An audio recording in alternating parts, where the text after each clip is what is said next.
पहले हमारे तमाम ही साथियों ने आपके सामने अपनी बात को रखा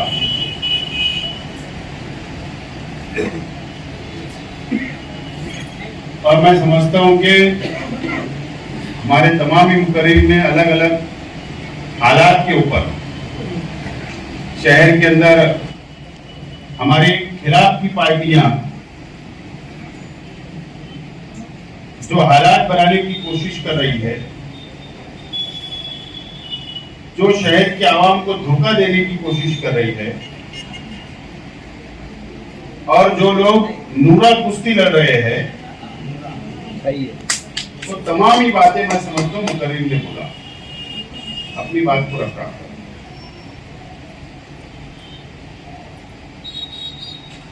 राष्ट्रवादी कांग्रेस पार्टी शरद पवार साहब उसके चीफ है, प्रमुख है और इस बीच में एक महीना पहले सत्ता परिवर्तन हुआ और महाराष्ट्र सरकार के अंदर राष्ट्रवादी कांग्रेस पार्टी भी शामिल हो गई अजीत दादा पवार साहब के नेतृत्व में और पार्टी दो हिस्से में बढ़ती हुई आज नजर आ रही है। और शेख रशीद साहब ने पहले ही दिन ऐलान किया कि शरद पवार साहब और राष्ट्रवादी कांग्रेस पार्टी के साथ हम लोग हैं और ऊपरी लेवल के ऊपर पार्टी को मिलाने की कोशिश लीडरान कर रहे हैं और मैं समझता हूं कि इस महीने कोई न कोई नतीजा अच्छा आएगा, ऐसी उम्मीद है। उसके बाद हम लोग इसके ऊपर तफसील बातचीत करेंगे। हमारी पार्टी के दो हिस्से हुए और मालेगांव शहर के अंदर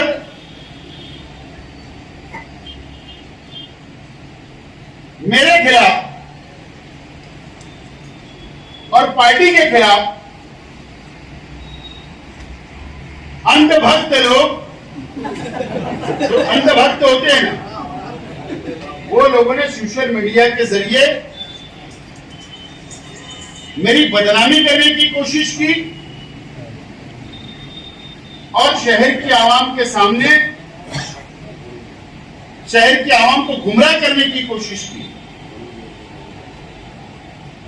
तो हम लोग तो खामोश थे। आप लोगों को पता है कि मैं 1.5 महीने से मैं बीमार चल रहा था। हम लोग खामोश थे, लेकिन मैंने कुछ जवाब दिया और उसके बाद ये हालात पैदा हुए शहर के अंदर।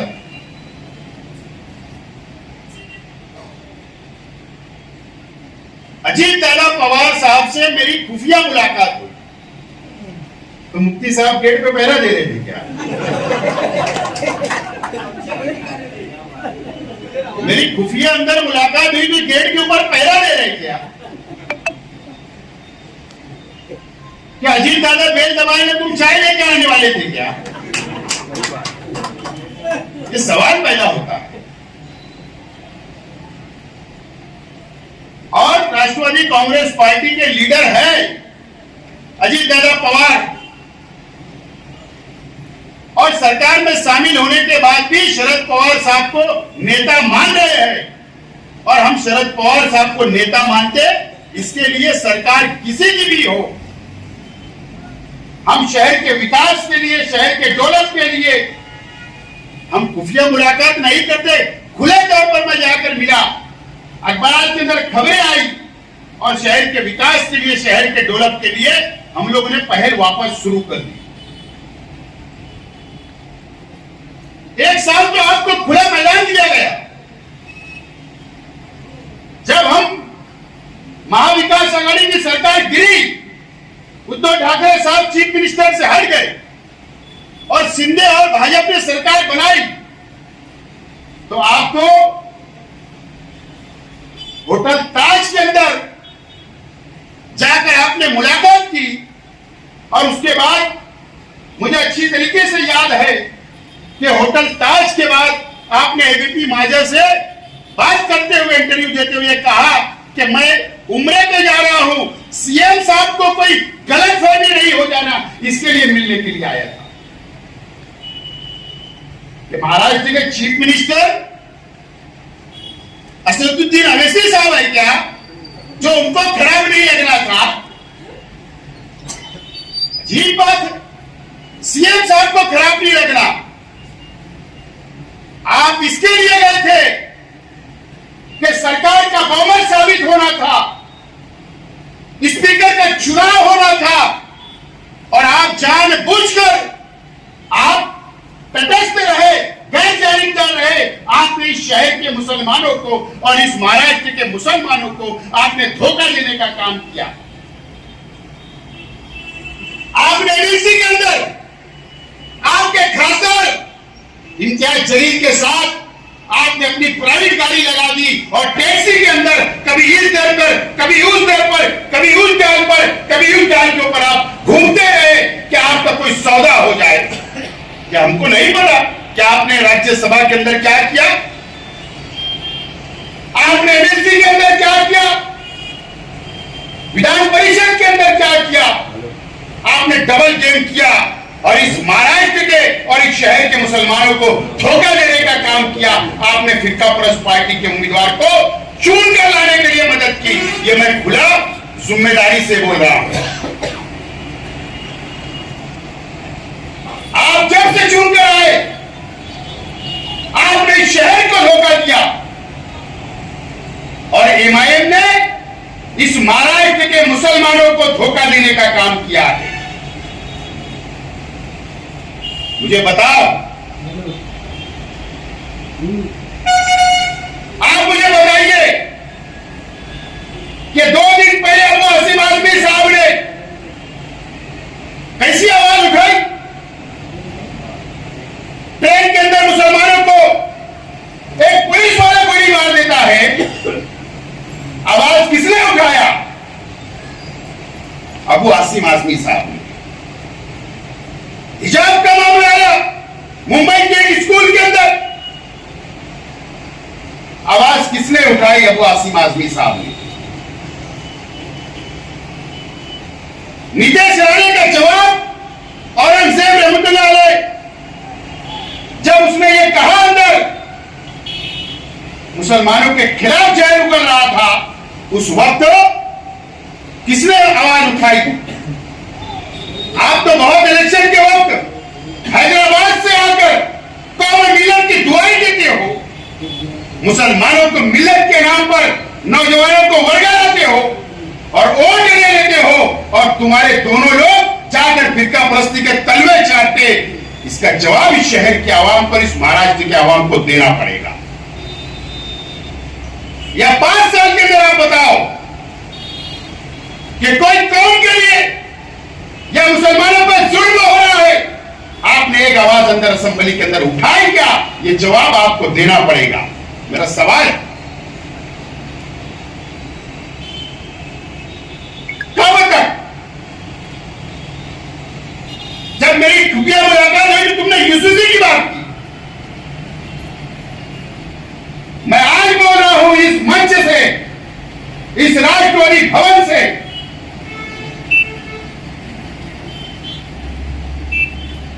कि अगर जहां कौम की बात आएगी, जहां मिल्लत की बात आएगी, जहां मुसलमानों के खिलाफ काला कानून बनेगा, सबसे पहले शेख आसिफ और हमारे वर्कर शेख हसीन साहब की क्यादत में वोट के ऊपर लिखेंगे और सरकार की मुखालफत करेंगे, चाहे वो कोई भी पार्टी उसकी हिमायत करे। आपने, मेरा सवाल है ये शहर के आवाम से, और यहां पर हमारे मीडिया के साथी भी है, मैं इनके ही चैनल के ऊपर देखा था,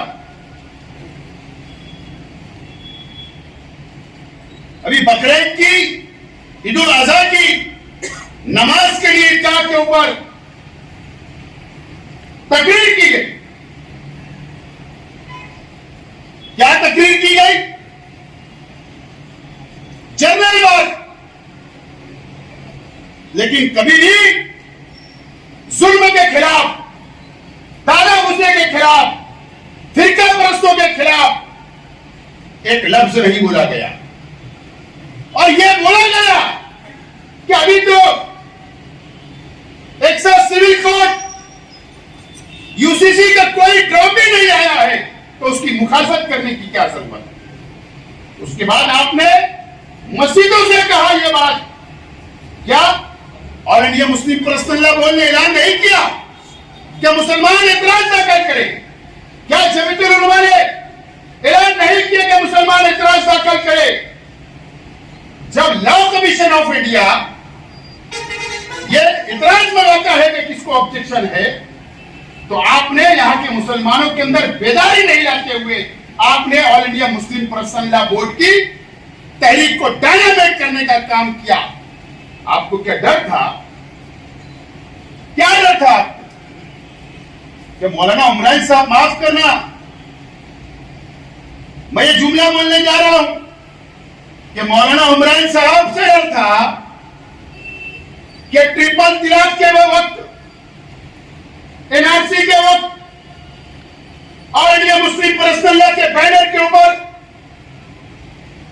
जब मौलाना उमरान साहब ने ऐलान किया कि एहतजाज करना है, सड़कों पर निकलना है, तो उनकी एक आवाज पर, all India Muslim personal law board की आवाज के ऊपर लाखों मुसलमान रास्ते पर निकले। कि आपको फिर डर था कि यूसीसी के मामले में फिर मौलाना उमरान अगर आवाज देंगे तो लाखों की आवाम रास्ते पे निकलेगी। क्या आपको डर और खौफ है?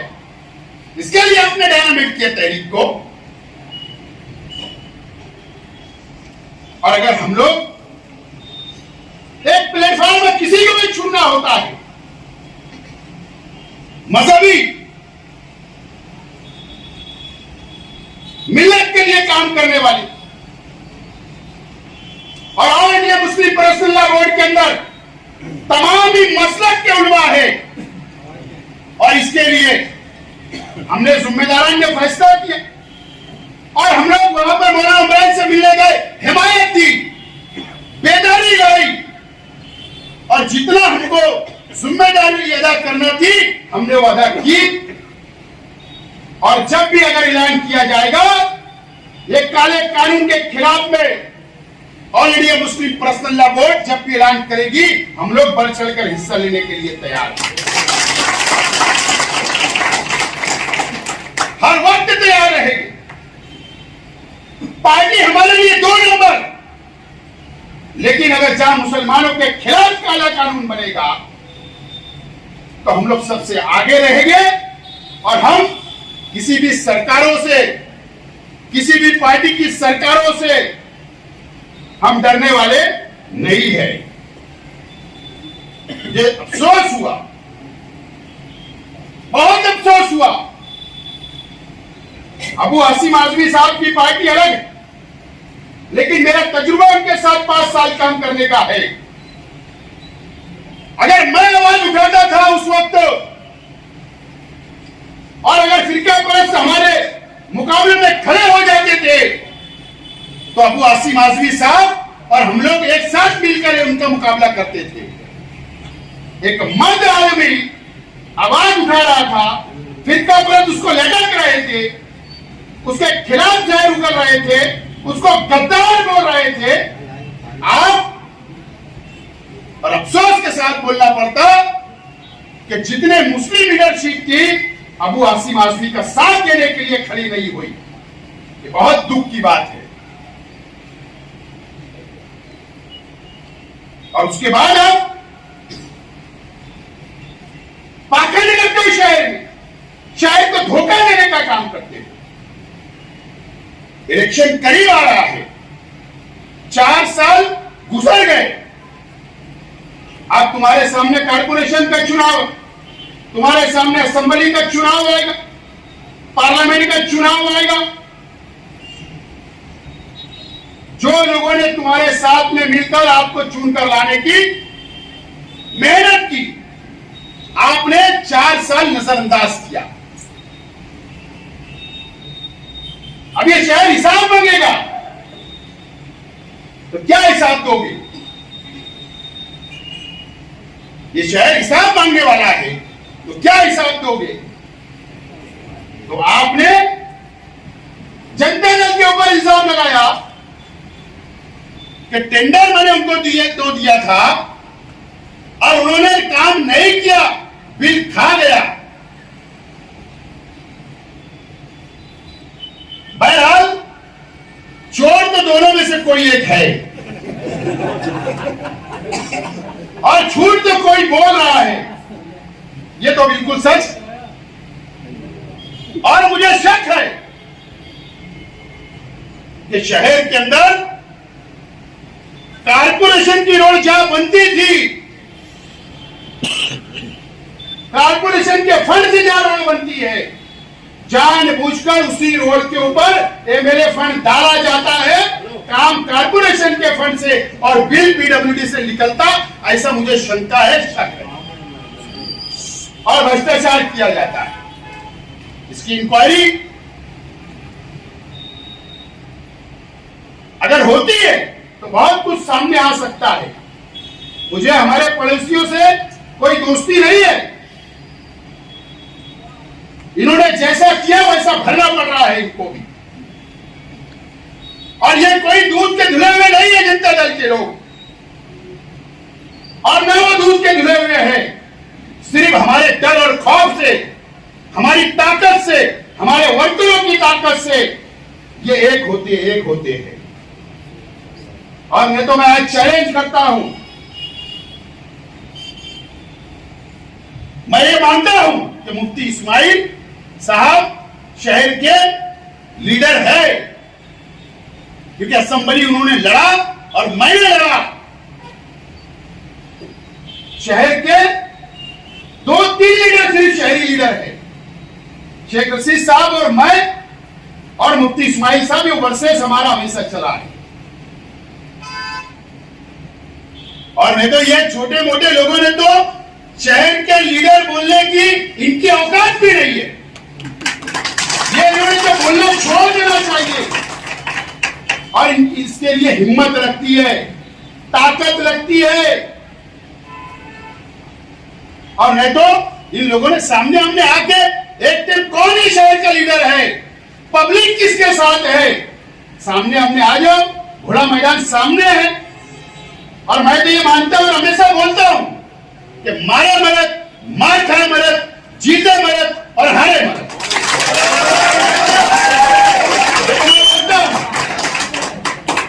और नहीं तो इन लोगों ने ये शहर को धोखा देना बंद करना।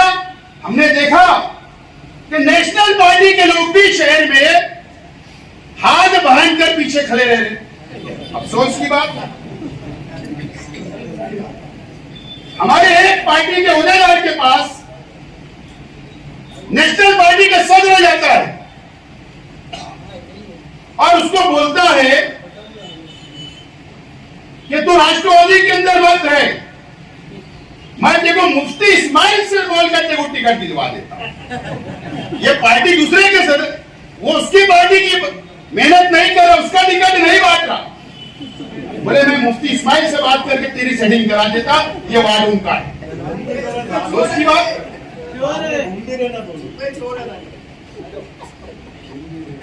ये शहर को कब तक धोखा दो, कब तक धोखा दो?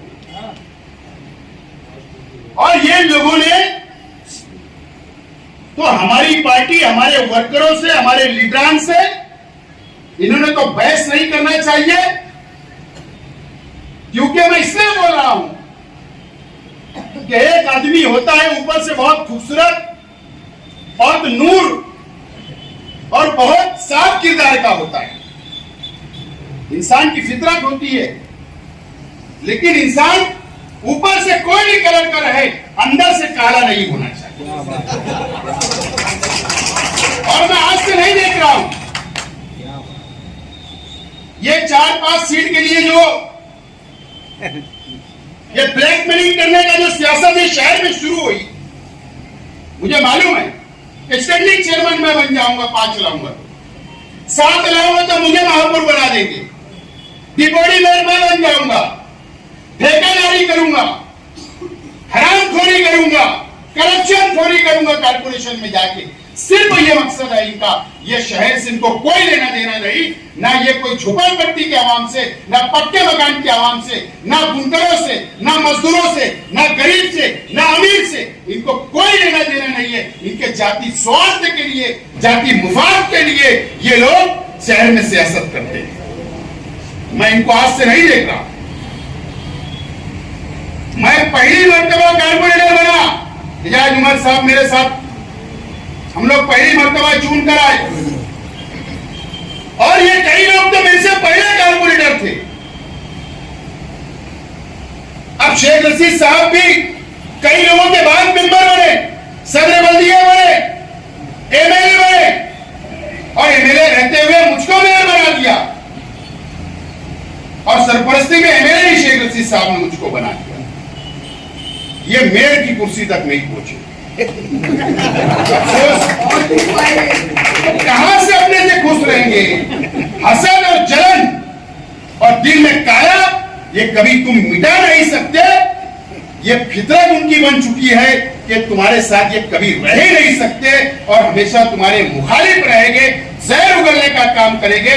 क्योंकि उनके सामने का बच्चा जो पीछे से आया, उनको वटेक करके विधानसभा के असेंबली के अंदर बैठकर कभी बर्दाश्त होगा नहीं, कभी बर्दाश्त नहीं होगा। एकदम साफ अल्फाज में मैं आपको सच्चाई बयान कर रहा हूं, ये कभी बर्दाश्त नहीं होगा। और ये बंबई के अंदर मुझे मालूम पड़ा कि कुछ लोग की दुकानें बंद हो जाती है। कारपोरेशन में हमेशा रोजी रोटी, पूरा खानदान वही रोजी रोटी खा रहा है। दुकानें बंद, फिर इलेक्शन आ रहा है। आप लोगों को मीडिया वाले को पता नहीं है, नगर उद्यान के जो काम 8 करोड़ में निकले, 1000 खोली पहली गली का,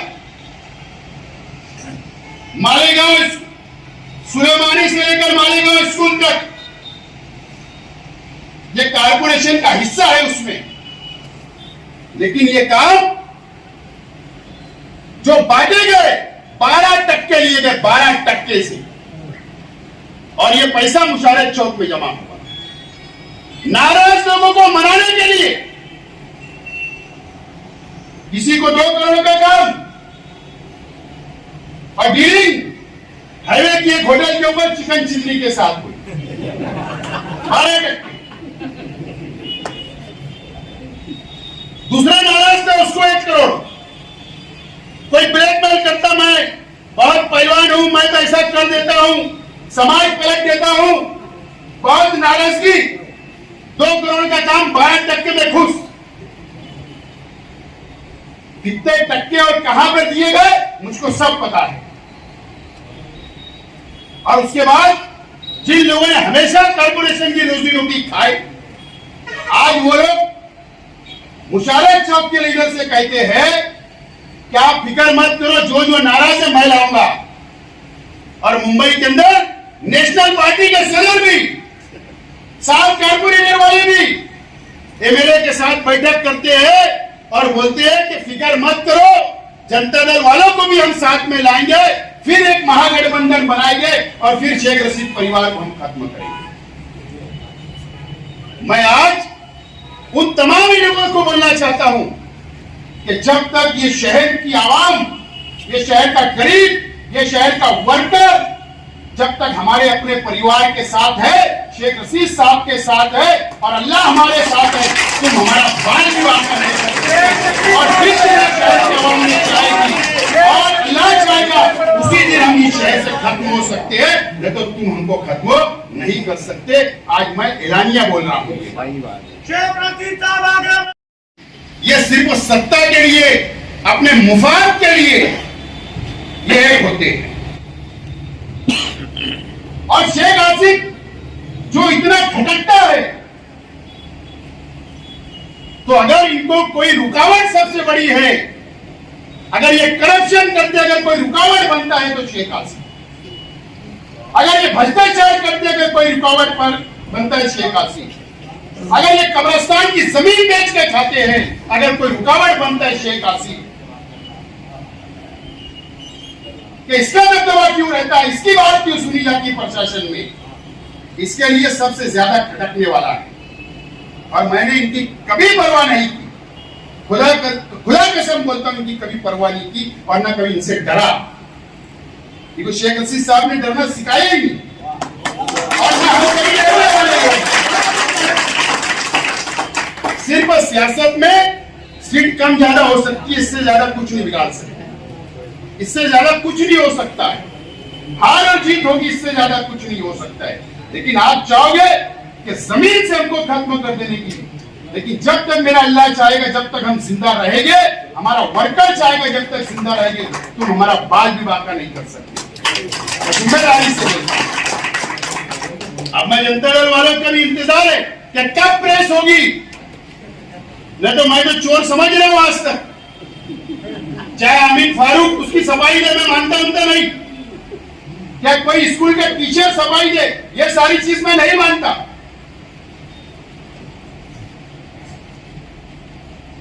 अभी और मैं एक बात भूल गया पिंदर की, वो एक वीडियो चल रही थी, कोई अतर साहब नाम के है,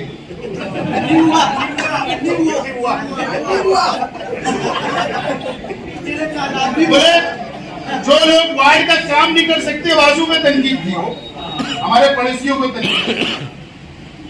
मैं आपको बोलूं, आने वाले फंड के अंदर इनको भी 1 करोड़ का लड्डू है।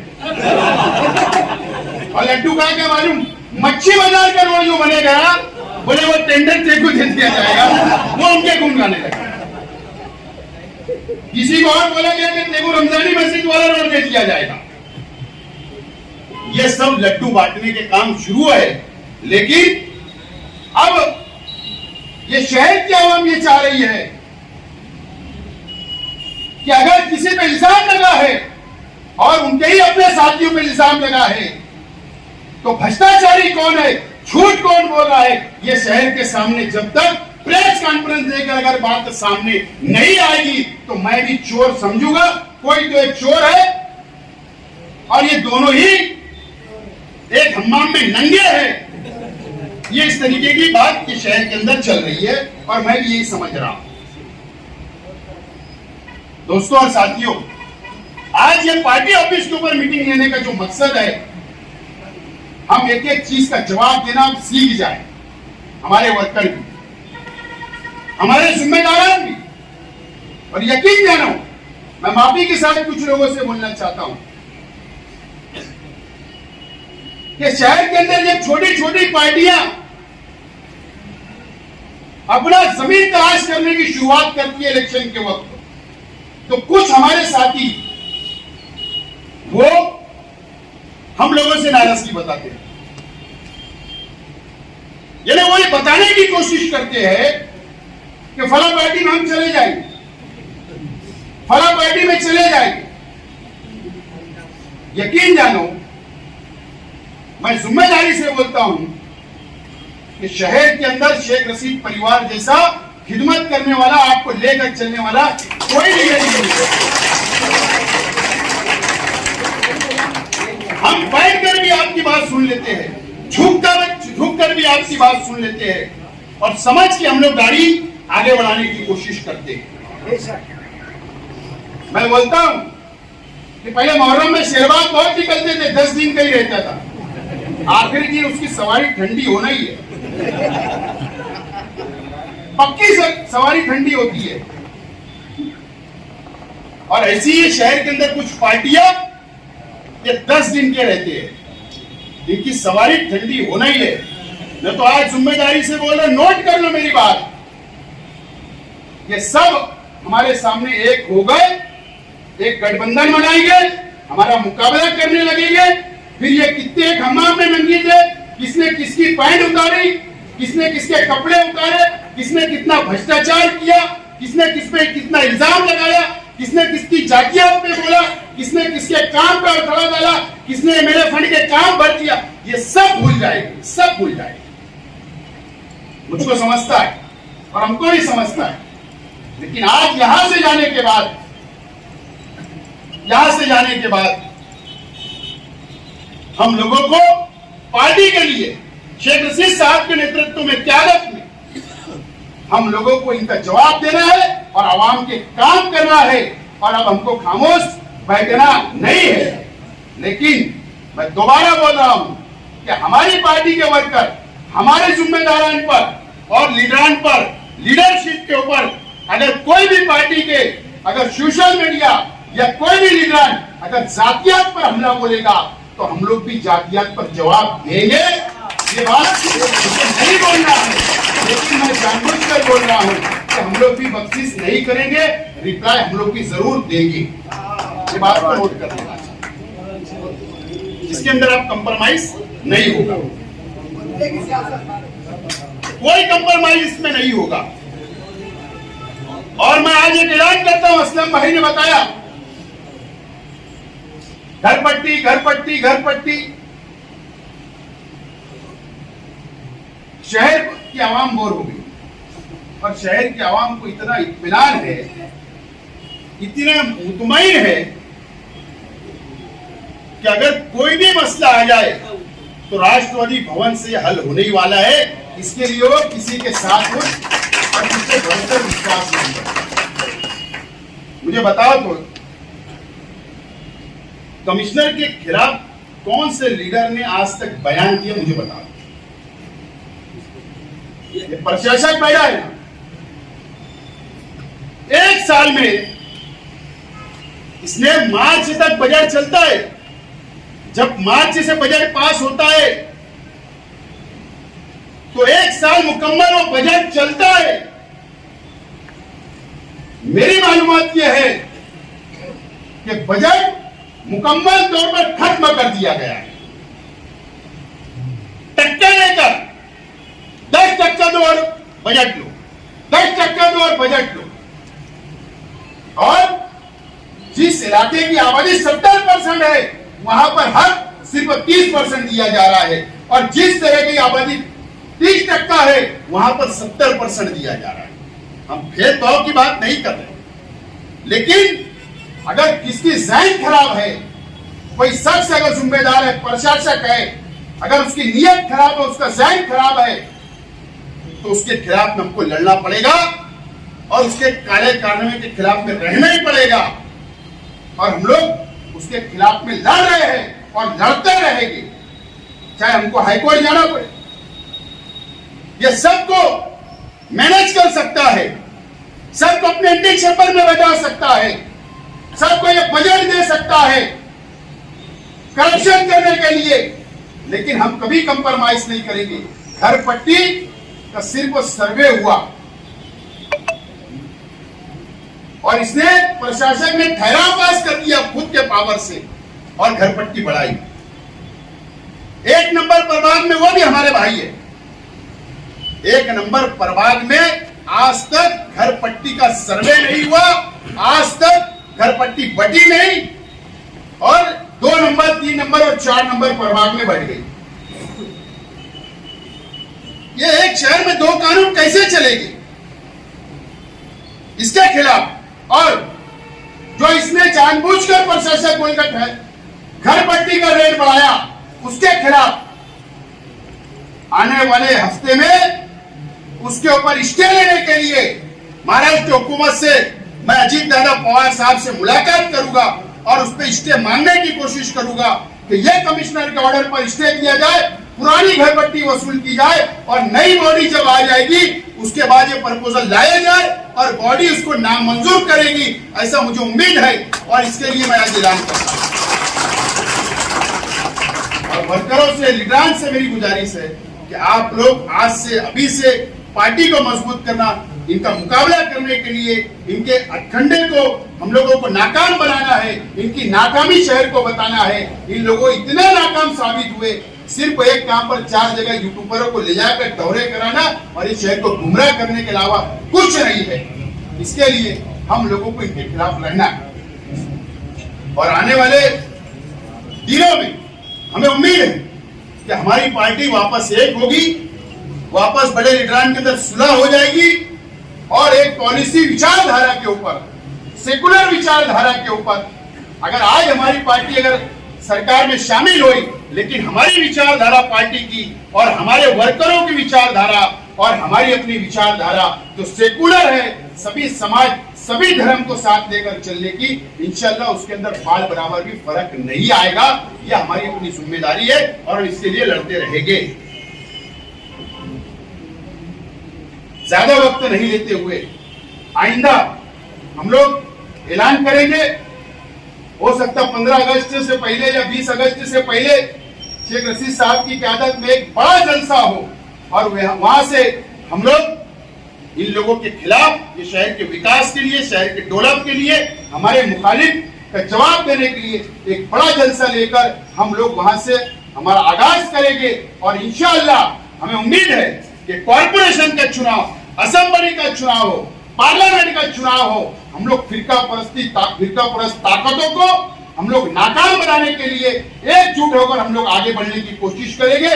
ये हमें और हम सब लोगों को आज यहाँ पर उठने के बाद ये तय करके यहाँ से निकलना है। और हम लोग को उम्मीद है कि भारतीय जनता पार्टी हो या शिवसेना हो, शिंदे गठ हो, जो फिरका परस्ती की जा रही है इस देश के अंदर, अभी हरियाणा में क्या चल, राजस्थान में क्या हो रहा है, अलग अलग ममालिक में क्या हो रहा है, अलग अलग राज्यों में क्या हो रहा है, महाराष्ट्र के अंदर ट्रेन के अंदर क्या हुआ, ये सभी मामले के अंदर हम लोगों को इनके खिलाफ में लड़ना है और जीतना है।